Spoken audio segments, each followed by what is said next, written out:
its way with us. Okay, Mr. take some Barr, questions. A couple questions Yes, for you. ma'am. Are you concerned at all about this show of unity between Putin, Xi, and Modi?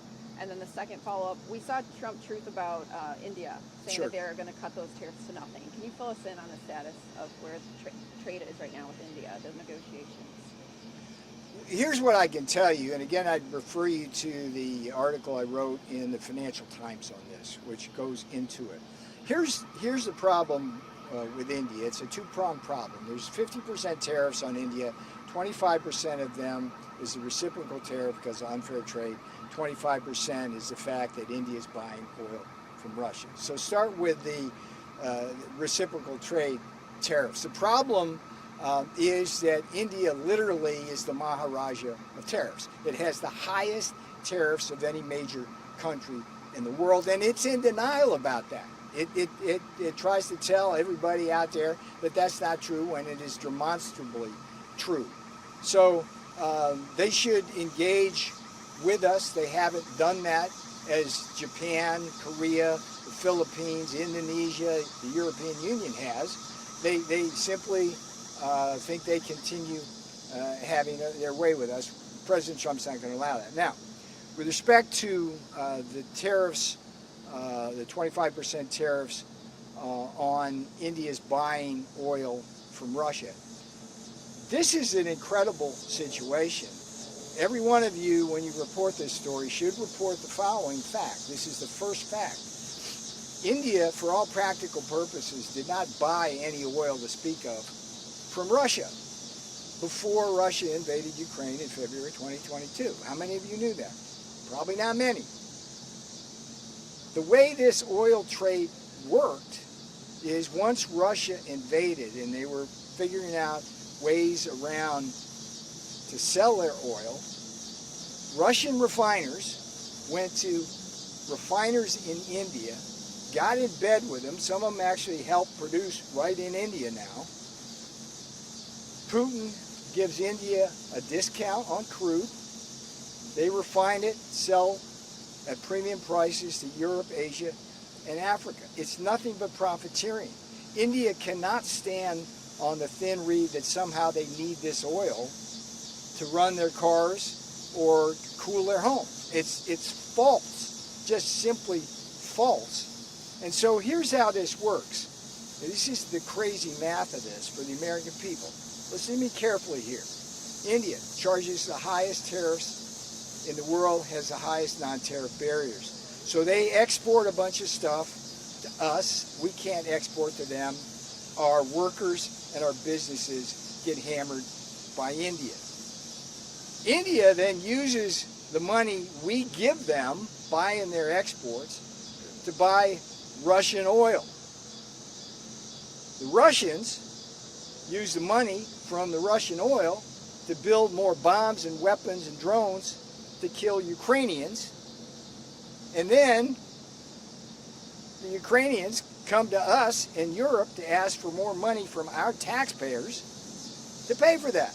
That's crazy. So the road to peace in many ways runs at least partly through New Delhi. It's time for Modi to step up. I have great respect for Modi. I love the Indian people.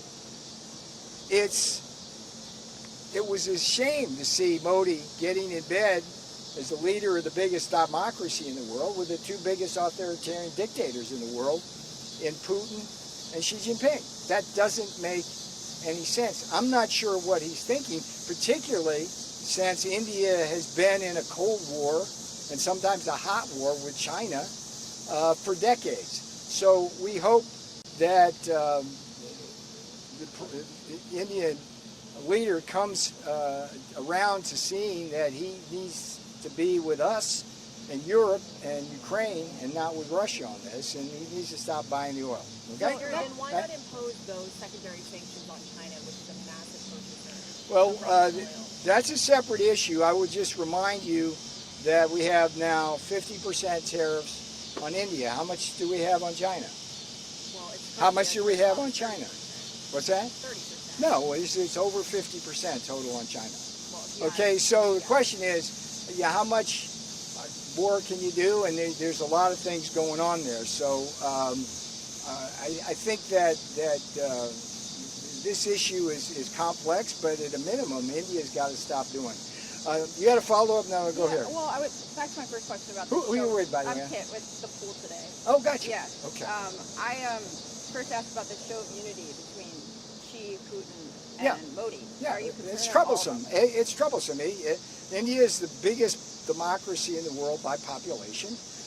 Historically, India has been in a Cold War with communist China for decades. China has funded Pakistan's military. China helped Pakistan develop its nuclear weapons. China has invaded India repeatedly, particularly in a place called Aksai Chin. I don't know if you're aware of that area, and actually has taken territory from India and still holds it. The Chinese patrol now far into the Indian Ocean and are challenging Indian sovereignty in the Indian Ocean. But at the same time, we're seeing China and its entrepreneurs and oil refiners getting into bed with Indian business people, and that relationship is toxic. I mean, a lot of this dumping that occurs, China now is using India as a big transshipment hub for all sorts of products to avoid the Chinese tariffs. So let's see what happens. President Trump, every American should thank President Trump for flagging this issue and calling India out on these issues, because we don't want to be about the business of trying to defend Ukraine with funds and weapons and things like that, when our money is going to somebody who's cheating us, and they're using that money to give to the Russians to buy weapons, kill Ukrainians, and then use our taxpayer money. All right, I'll take just a couple more, sir. At a press gaggle, Peter Navarro, President Trump's top trade advisor, responded to the growing show of unity between Indian Prime Minister Narendra Modi and Russian President Vladimir Putin. Navarro expressed significant concern over the current trade and diplomatic relationship between India and Russia, particularly in the context of high tariffs imposed by India and its purchase of discounted oil from Russia. Navarro explained that India has one of the highest tariffs in the world, with 50% tariffs on various products, a quarter of which are reciprocal tariffs due to what he described as unfair trade practices. He argued that India has been in denial about its tariff policies, despite clear evidence that these tariffs put American businesses and workers at a disadvantage. He pointed out that countries like Japan, Korea, the Philippines, Indonesia, and the European Union have engaged in fair trade practices, but India has continued its protectionist stance. One of the most troubling issues for Navarro was India's increasing reliance on Russian oil, which became significant only after Russia's invasion of Ukraine in February 2022. Before the invasion, India did not import substantial amounts of oil from Russia. However, after the invasion, Russian refiners began collaborating with Indian refineries, offering discounts on crude oil. These refineries then sold the refined oil at premium prices to other countries, effectively profiting from the war while circumventing sanctions meant to isolate Russia economically. Navarro made it clear that India cannot justify its purchase of Russian oil by claiming it is necessary for domestic consumption. He described this justification as false, stating that India is using the profits from selling Russian oil to fund its own economy, which in turn supports the Russian war effort. He highlighted the absurdity of the situation, where American consumers are essentially helping to fund a war that the U.S. is trying to support Ukraine against.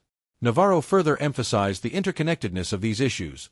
While India benefits from U.S. purchases of its exports, it uses that money to buy Russian oil, which in turn helps fund Russia's military actions.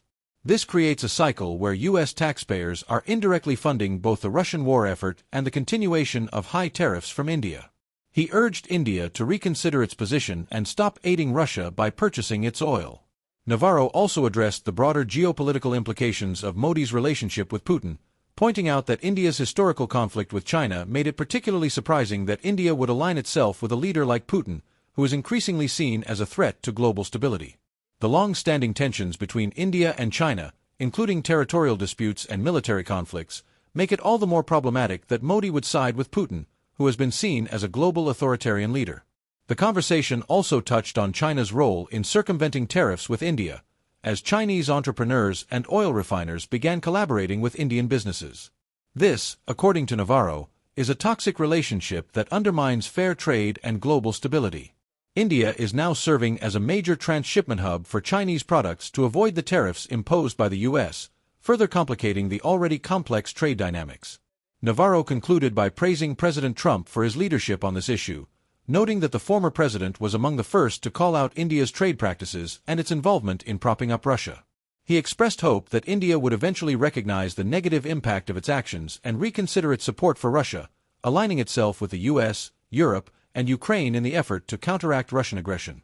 As the conversation continued, Navarro was asked about the diplomatic and trade implications of Modi's relationship with Putin, describing it as troublesome. He pointed out that Modi's position could undermine India's long-term interests, especially given the strategic competition with China. Navarro's concerns, he said, are shared by many in the international community, and it remains to be seen whether India will change its course.